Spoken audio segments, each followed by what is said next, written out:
अति उदार करुणा वरुणालय है, अति उदार विवि सुंदर सुरत सूर सुकुमार, लाई के संभजन को मानत मेरु समान, अवगुण करे समुद्र सम गणत ना पुनः। कहा श्री जी को लेकर अपनी वासनाओं की पूर्ति श्री जी नहीं बोल रहे, उसकी वासना बोल रही, तेरी हानि हो जाएगी, ये उसकी वासना बोल रही, क्योंकि वो देखा जजमान अच्छा है।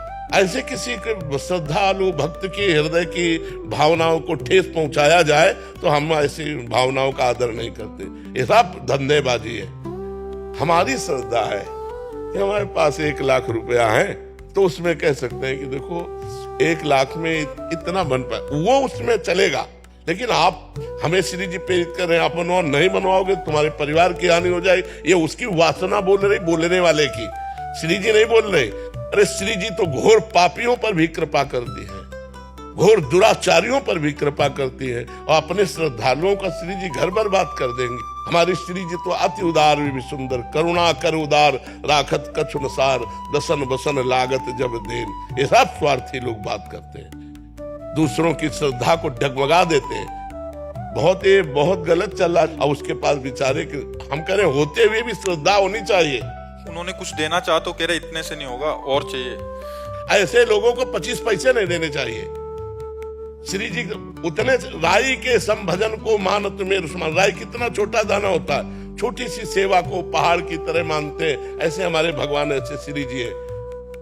आज जगह जगह पर यही वासनाओं के खेल हो रहे हैं, तो जिनकी श्रद्धा भक्ति बनती है वो भी चौपट हो जाती है कि यार सब जगह पैसे का खेल है, रुपए की ठोकर में अच्छे अच्छे को झुका दे। अगर रुपए की ठोकर में झुका दे तो न साधुता है ना वो भक्ति है। जब तुमको यहाँ से निकलने के बाद पता लगे यार मेरा रुपया किसी काम नहीं आया, तब समझ में आए कि हे नाथ मैं आपकी शरण में हूँ। ये अर्थ का सारा खेल अनर्थ पैदा करने वाला है। ऐसे जो लोग कहते हैं हम इनको बिल्कुल नहीं मानते, ना वो भक्त है ना कुछ, वो धंधेबाज है। क्योंकि लोगों की श्रद्धाओं के साथ दोहन क्रिया क्यों करो? हमारी वाणी में कहीं नहीं लिखा, हमारे शास्त्रों में कहीं नहीं लिखा कि आप इतना कीजिए तो भगवान प्रसन्न होंगे। नहीं, इतना जरूर लिखा है कि आप चाहे जितने दुराचारी पापी हो उनके सामने ऐसे कह दिया मैं आप कहूं तो प्रसन्न हो गए। पत्रम पुष्पम फलम तोयम ये में भक्ता। एक चुल्लू जल दे दिया, एक तुलसी दल दे दिया, एक फूल दे दिया, एक फल दे दिया, उतने में प्रसन्न हो। सबरी के बेर में प्रसन्न हो गए, सुदामा के तंदुल में प्रसन्न हो गए, विदुरानी के केले के छिलके में प्रसन्न हो गए। भगवान भाव से प्रसन्न होते। नहीं तो दुशासन के महल में जब दुर्योधन ने व्यवस्था की थी तो वहां से हट के विदुरानी के छिलके खाने न जाते। ये सब अपनी वासनाओं का खेल है, भगवान का खेल नहीं। हम अपनी तरफ से प्रार्थना करते पीछे वाले बैच के अनुसार जो आपने हमें बताया। कहीं भी किसी भी स्थान में या तुम्हारे घर आया हुआ कोई संत यदि तुमसे कहता है इतने 1000 रुपया दो तभी तुम्हारा मंगल होगा, नहीं तुम्हारे घर का कल्याण हो जाएगा, ऐसे से बचिए। कभी कोई सच्चा भगवान का संत तुमसे रुपया मांगकर तुम्हारा मंगल नहीं चाहेगा, बिल्कुल डरना मत। ये सब पाखंड का बोलबाला चल रहा है। हमारी श्रद्धा अगर है तो हमारे टुकड़े पे भगवान रीझ जाएंगे, एक टुकड़े पे।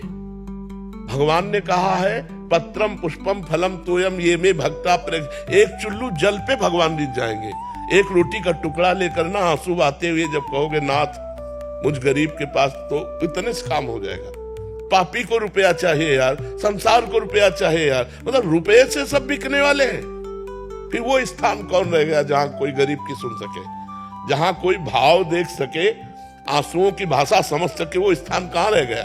ये सब ड्रामेबाजी है। भगवान को नहीं चाहिए सोना चांदी रुपया पैसा। हाँ आपके पास है तो उसका सदुपयोग करो, वो बात अलग है। लेकिन कोई तुमसे ये दबाव डाले, बिल्कुल डरो मत, पाखंड का विरोध करो। भावना, भगवान भावना से प्रसिद्ध। मान लो वो आदमी 5 रुपया दे रहा है, काफी है, भगवान के लिए काफी है। अगर तुम 5000 मांग रहे हो तो तुम्हारी वासना भगवान को नहीं चाहिए। भगवान रुपया के लिए नहीं खड़े हैं, वो करुणा करने के लिए खड़े हैं। रात दिन खड़े तुम्हें दर्शन देकर सुख देने के लिए। अब अपने पास जो कुछ रूखा सूखा है भगवान के पास जाए तो उनके चरणों में भेंट चढ़ा दे। वो बात इन्होंने एक प्रश्न किया था किसी का कि वो गया तो उसने कहा हमारी सामर्थ्य नहीं, तो बोले तुम्हारा पतन हो जाएगा, तो हम श्री जी तुम्हें नहीं मिलेगी ऐसा। अब वो घबरा गया, 4 दिन से डिप्रेशन में है।